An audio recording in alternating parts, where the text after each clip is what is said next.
Jadi semakin dia menjadi hamba sahaya, semakin merasa tidak memiliki. Nah, ketika semakin tidak merasa memiliki, secara otomatis yang di tangannya itu, yang dimilikinya, yang dalam kekuasaannya itu semakin merasa itu milik Tuhan, bukan pinjaman.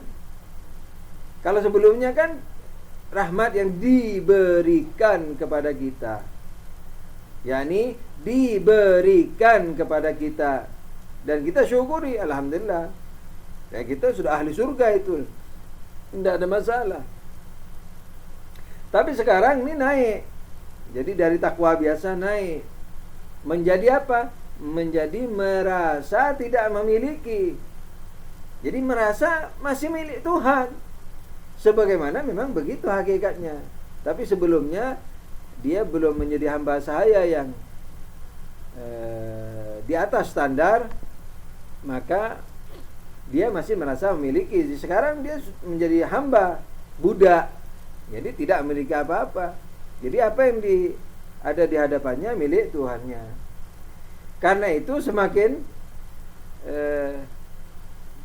dia tidak leluasa untuk memakainya kepada dirinya.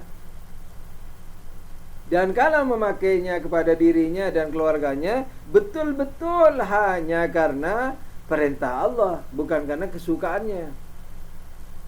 Saya tidak menyuruh antum untuk melakukan ini loh ya. Saya sekarang hanya ingin memahamkan saja. Pengamalan seperti ini itu, yakni takwa yang di atas standar itu memerlukan kondisi khusus, yakni taufik khusus, keinginan khusus, jihad khusus, perjuangan khusus. Dan saya tidak menyuruh antum ke sana. Saya cuma mau memberikan teorinya saja dan argumentasinya, setidaknya supaya mengerti jalan hidup seperti apa, dan setidaknya bisa menghormati para aulia yang lebih sesuai dan tahu kehinaan diri kita. Nah, kalau mau mengamalkan ya bagus, terserah antum. Jadi, tapi saya tidak merangsang, jadi tidak mau memaksakan antum di tingkatan ini. Nah, tapi hakikatnya begitulah hamba ini. Jadi ketika mencapai hamba sahaya, asyhadu anna Muhammadan abduhu wa rasuluhu, abduhu yakni budaknya, sahayanya, yakni tidak memiliki apa-apa. Jadi rasulnya itu betul-betul karena Allah saja. Jadi Nabi tidak menyintai kerasulan. Jadi menjadi rasul hanya karena disuruh Allah menjadi rasul. Begitu. Jadi seperti antum menitipkan uang ke saya. Ya? Abu Ammar ini tolong saya titip uang ini, nanti berikan kepada fakir miskin karena saya bernazar misalnya. Lah, apakah saya bangga memiliki harta yang merupakan titipan antum sebagai milik saya? Kan tidak. Saya mungkin bangga sebagai orang yang dipercaya, atau saya sedih sebagai atau saya marah sebagai orang yang disuruh-suruh umpamanya. Enggak, saya tidak marah. Itu sudah tugas, contoh lah. Kalau tidak ikhlas kan marah. Enak ini nyuruh-nyuruh. Memang gayanya amanat ini, saya percaya ke antum. Tapi pada hakikatnya kan nyuruh. Umpamanya. Itu kadang-kadang setan berbisik itu. Kalau ada orang percaya, ini saya percaya kepada antum, saya amanatkan kepada antum, tolong sampaikan kepada yang berhak. Nah, itu kadang-kadang setan bernyanyi. Nah, ini amanat bahasa halusnya, bahasa kasarnya nyuruh. Katanya setan. Nah, tapi kita harus bangga dengan amanat itu karena apa? Berarti ada hamba Allah yang ingin melakukan taat yang benar, di mana sebagian hartanya yang dinadarkan atau apa sajalah yang mau disampaikan ke orang miskin supaya nyampe ke orang miskin. Jadi kita harus senang, gak boleh marah karena disuruh-suruh. Nah, tapi kadang-kadang sosial kita Indonesia kalau sudah percaya ke ustadz, dikiranya kalau sudah percaya ke seseorang dan mengamanati, dikiranya orang itu istilahnya sudah terdukungi oleh dirinya. Padahal ustadznya itu yang mendukung dirinya gitu. Jadi melancarkan jalan takwanya itu. Begitu. Tapi kadang-kadang sosial kita masih mengira bahwa ustadznya itu yang terbantui lah, yang tersanjungi dan seterusnya. Padahal sebaliknya. Begitu. Nah, ala kulli hal, kalau semuanya dalam tatanan ikhlas, itu tidak ada yang mesti dikembalikan kepada untung ruginya kepada diri sendiri. Sedih dan susah dan tidak susahnya kepada diri sendiri, tidak. Jadi apa saja yang mengarah kepada takwa harus melapangkan jalan itu. Karena kita dalam perang ini, perang melawan setan dan iblis yang selalu menyesatkan kita. Yang dijadikan pancingan oleh iblis apa? Ya harga diri, jerih payah, itu yang diungkit-ungkit. Nah, dengan demikian maka kembali kepada masalah kita. Jadi semua yang kita miliki ini, ilmu kah, harta kah, ya, ilmu kah, kita belajar di Hauza misalnya, harta kah, kita berhasil bisnis dan seterusnya, itu sebenarnya tidak beda di tingkatan ini loh ya. Kalau di tingkatan standar, takwa standar beda. Kalau di tingkatan yang di atas ini sebenarnya tidak beda dengan amanat yang diberikan antum kepada seseorang yang dipercaya untuk disampaikan amanatnya itu kepada yang berhak. Nah itu pandangan yang jadi pemahaman dan pandangan dan argumentasi tentang takwa yang di atas ukuran rata-rata, di atas standar. Nah, jadi dan saya tidak menyuruh antum ke sini. Kalau mau jalan masih tidak ada masalah, masuk ke sini silahkan. Tapi jangan buru-buru mau ngejar fana, karena itu perlu ada tahapan serius. Nah, kalau ini saja masih bisa dicapai oleh siapapun. Susah, sulit, tapi tidak mustahil. Kalau yang suluk itu hampir mustahil, jadi harus ada arahan khusus, mungkin tidak bisa umum dan seterusnya. Nah, jadi sebenarnya ketika berlebaran itu apa menjadi takwa? Takwa yang paling standar apa? Menyukai yang disukai Allah, ya halal disukai Allah, tidak apa-apa, halal disukai, harta yang sudah dihumusi disukai, rumah tangga, mobil, apa semua tidak apa-apa disukai. Ilmu yang didapat di Hauza tidak apa-apa disukai. Ilmu itu kalau disukai juga jadi hijab loh, jangan dikira. Misalnya ilmu tafsir, kalau disukai jadi hijab nur. Tapi kalau harta dibilang hijab gelap. Kalau harta haram. Kalau harta halal ya setengah gelap. Ini istilah saya, setengah gelap, yakni pokoknya yang semakin material semakin gelap, semakin non material semakin tidak gelap, sekalipun sama-sama hijab. Karena menyintai ilmunya. Kenapa tidak menyintai objek ilmunya tentang Tuhan dan seterusnya? Atau tidak terkurangi cintanya kepada selain Tuhan. Kan mestinya kalau ilmunya itu benar, bukan kalau benar, ilmunya ini yang saya bahas yang memang sudah benar ya. Nah, kalau ilmunya itu mau diaplikasikan yang sudah benar, itu sudah pasti dia akan mengurangi rasa cintanya pada ilmu itu. Suatu saat hilang cintanya sama ilmu itu. Jadi dia belajar ilmu betul-betul karena Allah. Kalau dikasih ilmu betul-betul merasa bahwa ilmunya itu titipan, seperti titipan temannya untuk diberikan kepada yang berhak. Begitu. Nah, harta juga begitu, kesehatan juga begitu. Jadi merasa tidak dimiliki. Dan untuk mengamalkan seperti ini menurut saya di Indonesia agak susah. Jangankan yang ini, yang standar saja susah banget. Yang saudara-saudara Sunni jauh dari Sunninya, apalagi yang Wahabi walaupun tidak ekstrim, tidak sampai menghalalkan orang, semakin jauh dari agamanya. Yang Syiah juga itu awalan baru Syiah, saya juga baru Syiah, antum juga baru Syiah. Dan perkaranya sak ruwet-ruwetnya, sak rumit-rumitnya dalam komunikasi Syiah. Jadi betul-betul kayak rimba sudah.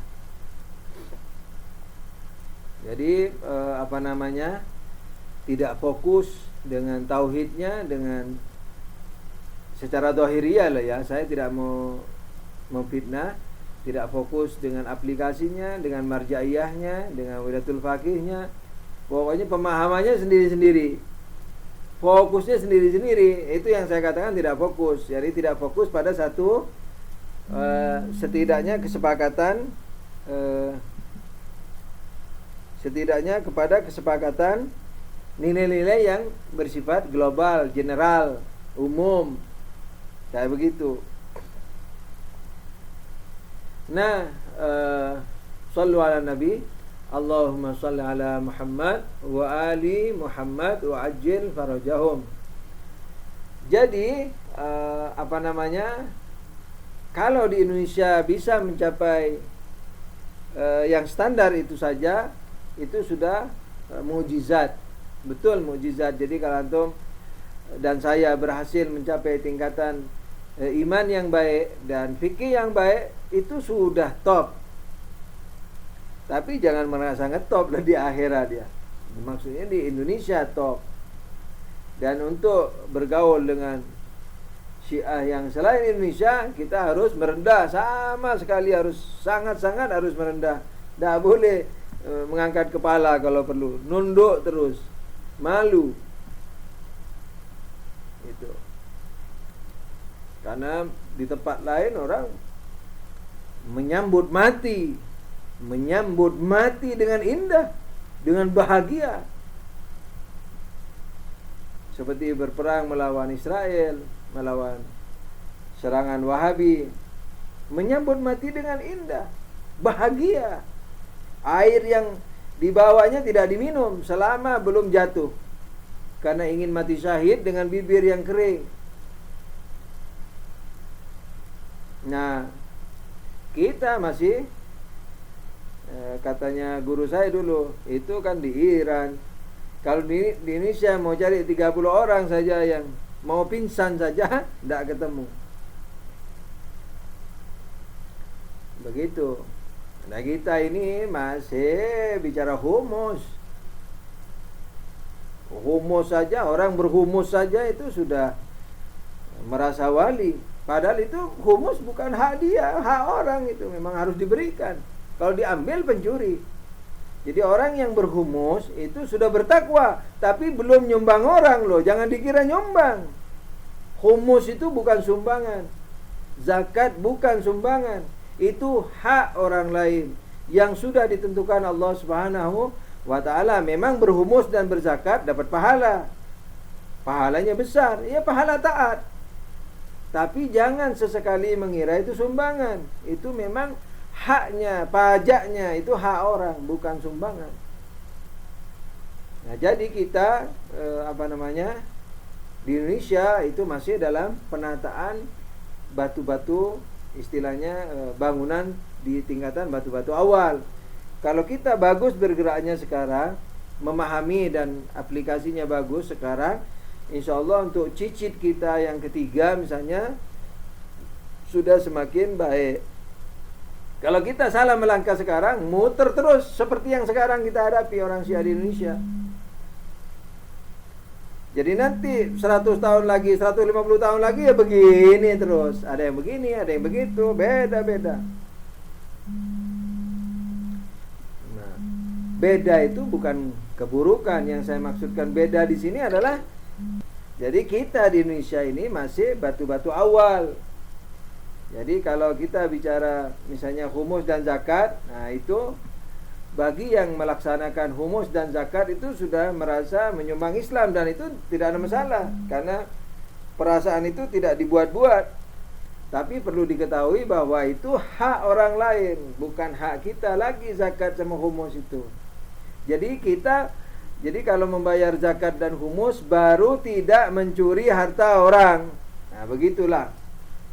Nah, jadi kemuliaannya sebatas tidak mencuri harta orang, sudah bagus.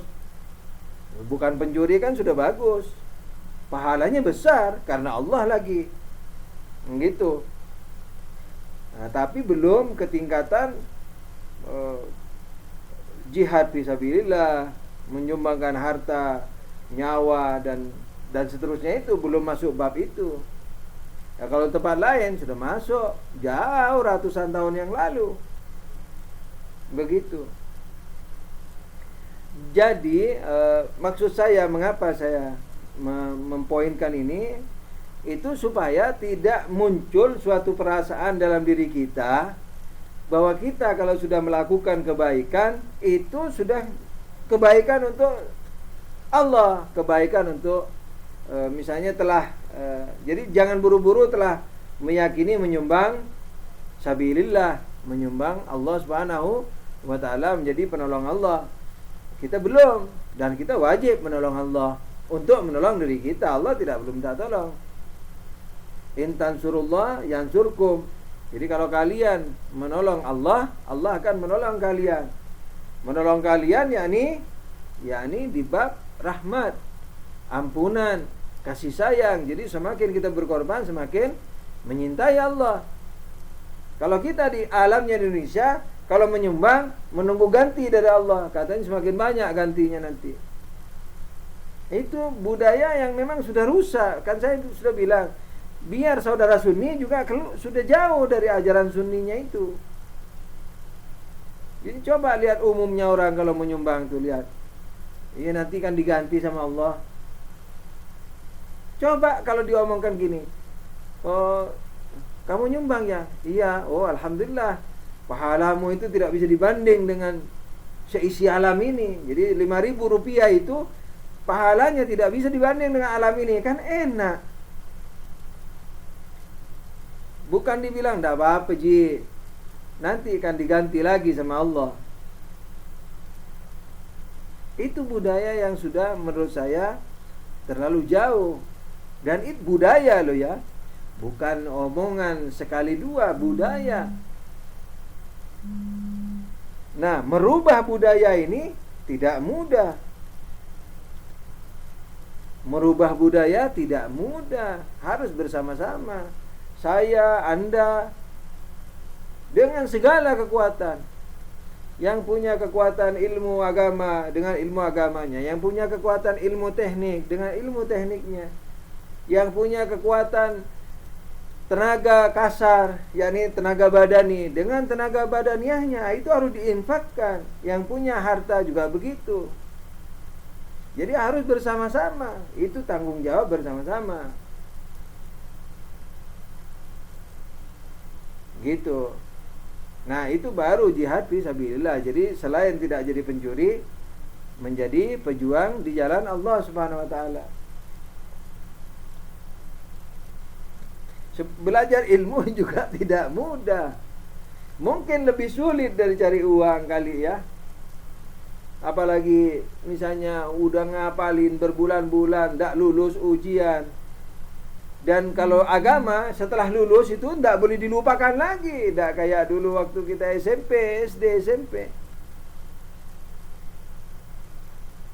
Jadi tidak boleh dilupa sebisa mungkin. Terus dia tidak boleh mikir lainnya. Bayangin, orang yang jadi pelajar agama juga ingin punya harta, ingin kerja sebenarnya, kalau mengikuti keinginan halalnya. Malu dikasih orang. Gengsi, jangan dikira tidak punya gengsi. Jangan dikira pengemis, Ustaz. Ya mungkin juga ada yang punya tabiat pengemis, naudzubillah. Tapi secara umum sebagai manusia malu. Makanya kalau antum mau nyumbang ustaz, usahakan sumbanglah jangan di depan anak istrinya, begitu, supaya tidak jatuh. Memang kalau anak istrinya anak istrinya pejuang, lillahi ta'ala, jadi sudah tahu kerjaan suaminya fisabilillah misalnya, bukan karena malas kerja, begitu. Nah, jadi sulitnya sama. Jadi antum juga dalam ekonomi sama, yang itu juga sama, yang mau menyumbang tenaga kasarnya, badaniahnya juga sama, baru pulang kantor. Jadi pulang kerjaan sore harus pergi ke Husainia untuk nata-nata, karena dia yang bisanya hanya menyumbang dengan tenaga kasar, nyapu-nyapu, dekor-dekor. Misalnya ini contoh. Jadi semua memiliki kesulitan yang sama. Yang beda hanya warnanya saja. Nah, gitu. Nah, ini maksud saya sasaran daripada Ramadan ini, puasa Ramadan, takwa, ya, itu tidak boleh hanya bersifat bersifat pribadi. Jadi harus kita arahkan kepada keluarga, arahkan kepada keluarga juga dan sosial kita dengan gerakan yang serempak dan serasi sesuai dengan panduan marja, begitu. Jadi harus punya rasa tanggung jawab itu, ya harus ditanam. Kalau teman-teman yang dipergerakan sudah, insya Allah sudah tertanam dari dulu, walaupun mungkin tidak tahu, kadang-kadang jadi orang pergerakan hanya hobi saja karena lagi nganggur. Makanya kalau sudah kerja udah lupa pergerakan. Karena mahasiswa maka pergerakan. Kalau sudah tidak mahasiswa tidak pergerakan. Kenapa mahasiswa pergerakan? Ya karena nganggur. Makan ditanggung orang tua. Cuman kuliah saja, ya sisa waktunya pergerakan. Nanti kalau udah kerja, ya tidak ada pergerakan lagi. Yang ada ke kantor, ke rumah, kantor, rumah, kantor, rumah. Padahal pergerakan itu harus dilanjutkan, bukan iseng. Jadi pergerakan bukan pergerakan iseng. Karena pergerakan ini adalah termasuk daripada sasaran daripada puasa, yakni takwa itu. Karena takwa juga harus dibawa kepada keluarga dan sosial kita. Dan kalau bisa nanti ke negara kita tanpa paksaan, ya. Begitu. Memaksa tidak boleh, bernegara Islam dengan paksaan tidak boleh. Tapi kalau kesadaran umat, suatu saat bangsa Indonesia mau buat negara Islam, siapa yang bisa merubah? Siapa yang bisa melarang? Kalau seluruhnya, misalnya seluruh umat mau begitu, misalnya, kan makanya itu kan kalau undang-undang dasar biasanya selalu bisa dirubah kalau disepakati oleh lebih dari 3/4 suara, misalnya gitu. Umpama ini contoh, Indonesia mungkin 1000 tahun lagi itu pun kalau berhasil, Allahu a'lam, yani saya tidak bisa menebak tahun-tahun mendatang, meraba-raba mungkin. Ala kulli hal. Indonesia susah minta ampun.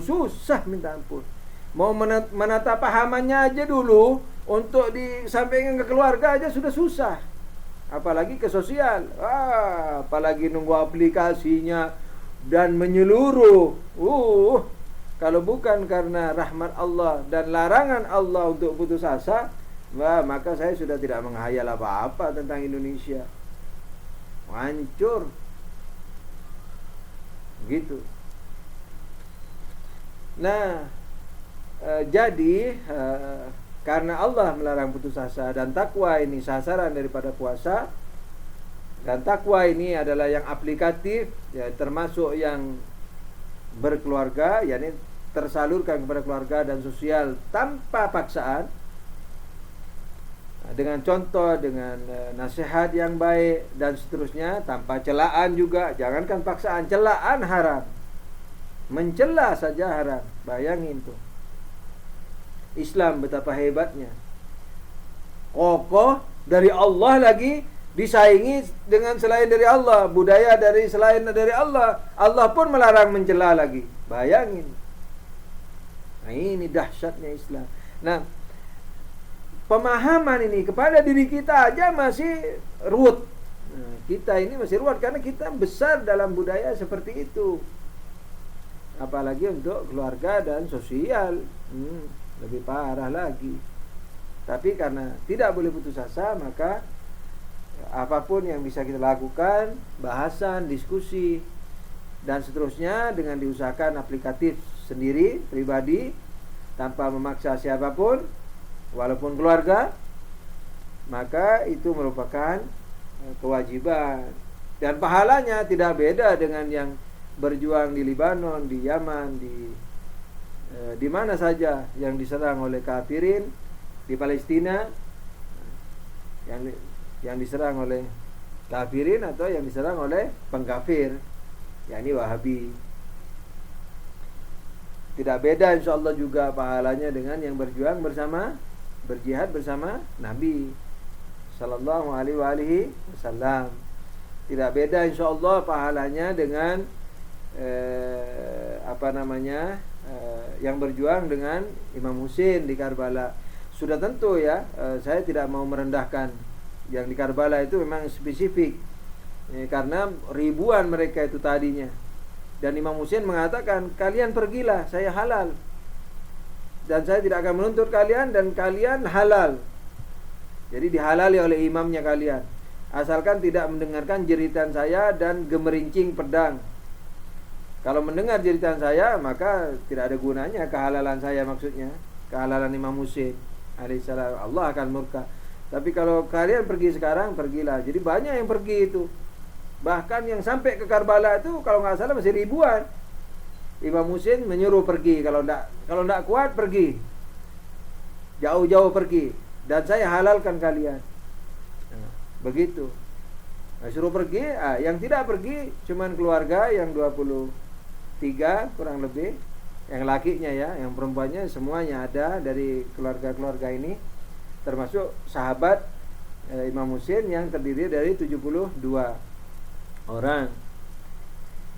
Nah, maksud saya itu spesialnya di situ. Jadi, tapi maksud saya sama pahalanya karena arahnya sudah benar, keimanannya sudah benar, fikihnya sudah benar insyaallah taala, dan tulusnya sudah benar, dan kesiapan pengorbanannya sudah benar. Begitu. Jadi orang, ini juga merupakan sasaran kita. Orang atau kita semakin bertakwa harus semakin malu.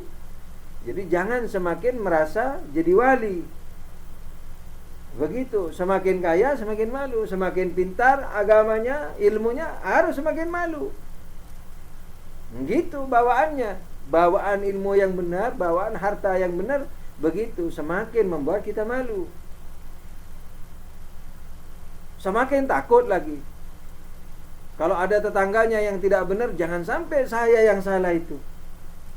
Kalau ada tetangganya atau agamanya yang membutuhkan keperluan lalu tidak terbantui karena kita merasa tidak wajib, jangan sampai justru kewajiban saya itu yang membantu. Begitu, jadi gelisah terus. Makanya Imam Ja'far mengatakan, kalau saya tidak diberi olehmu ya Allah, kurang lebih begini bentuknya, itu ajaran untuk kita ya, untuk imam jelas ya, tidak ada kebingungan.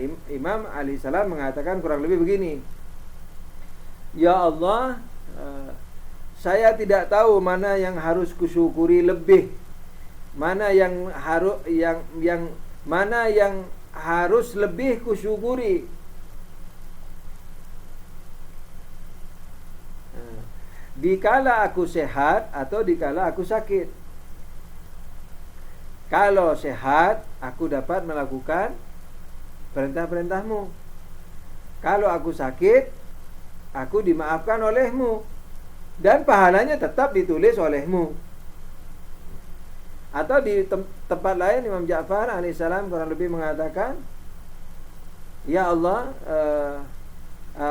mengatakan begini, kalau kami diberi, kalau kami tidak diberi, kami syukuri. Kalau diberi, kami bagi-bagi. Begitu. Disyukuri kenapa? Karena tidak memiliki tugas. Jadi bukan berarti bersyukur karena tidak ada tugas dari Tuhan, yani, tapi sebagai hamba yang tawadhu, hamba yang rendah diri di hadapan Tuhannya, maka kalau tidak diberi senang. Jadi kalau tidak diberi harta senang, karena tidak ada beban. Agamanya hancur, sosialnya hancur, dia tidak punya beban. Dari sisi materi lah ya. Kalau dari sisi keilmuan masalah lain. Dari sisi materi. Nah, jadi dia tidak gelisah. Dia yakni seseorang, bukan Imam Ja'far. Imam Ja'far sudah pasti tahu apa yang dilakukan karena maksum. Ucapan beliau itu adalah pelajaran buat kita. Jadi kalau tidak diberikan, kalau kita tidak diberi biasanya sedih. Tidak punya harta sedih. Nah, kalau aimah tidak punya harta, tidak sedih dari tidak memiliki harta, sedih tidak bisa bantu malah. Sedih tidak memiliki tugas, tidak dibebani tugas oleh Allah. Jadi dikasih waktu istirahat. Nah, kalau dikasih disalurkan sesuai dengan kemauan Allah. Jadi merasa yang dimilikinya betul-betul hanya milik Allah, titipan dari teman kita itu yang untuk diberikan kepada yang berhak itu. Begitu. Tapi ini tingkatan yang di atas standar, walaupun belum ngetop sekali, tapi di atas standar. Dan saya tidak memaksa antum ke sini. Cukuplah antum kalau memang tidak mampu, cukuplah tidak melakukan haram dan tidak meninggalkan yang wajib. Tidak apa-apa menyintai harta yang sudah halal dan sudah dikeluarkan humusnya, menyintai rumah, menyintai apa saja yang antum miliki, silahkan, dan itu tidak akan membuat antum masuk neraka selama tidak melakukan haram. Jadi mungkin ajib ini sudah 1 jam 12 menit. Jadi mungkin ini bagian pertama dari kajian kita hari ini, yaitu tentang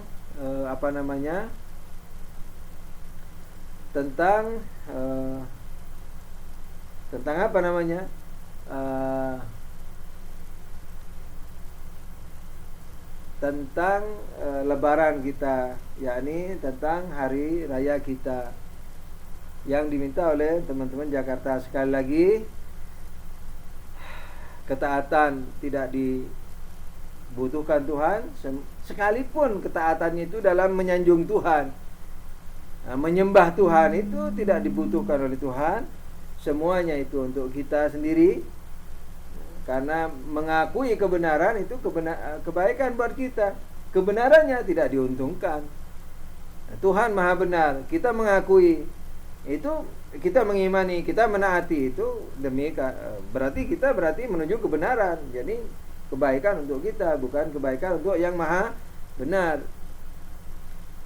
Nah, kemudian takwa itu bergradasi. Tingkatan umumnya adalah yang standar adalah tidak melakukan dosa dan tidak meninggalkan kewajiban.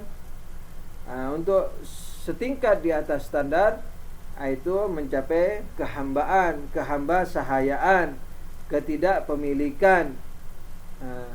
Dan saya tidak menyuruh antum ke situ, tapi kalau mau ke situ silahkan, karena itu tidak mustahil.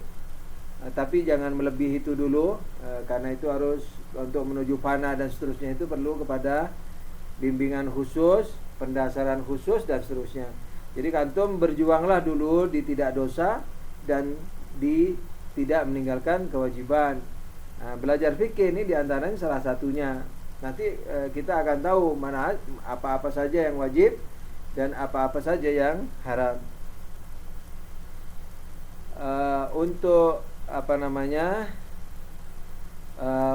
bagian pertama ini saya cukupkan di sini dulu dengan mengucapkan salawat Allahumma salli ala Muhammad wa ali Muhammad wa ajil farajahum. Oh iya ya, sebelum saya berdoa, saya juga tadi ingin mengucapkan hal yang diucapkan Mas Heri tadi, tapi lupa, yaitu karena masih ada bau lebaran ya, minal aizin wal faizin, mohon maaf lahir dan batin. Dan ucapan balasan antum saya sudah dengar sekarang dengan hati. Mudah-mudahan amal dan ketaatan kita diterima oleh Allah Subhanahu wa taala, dan kekurangannya, dosanya mudah-mudahan diampuni oleh Allah Subhanahu wa taala, dan mohon maaf lahir batin. Sekarang baru masuk doa.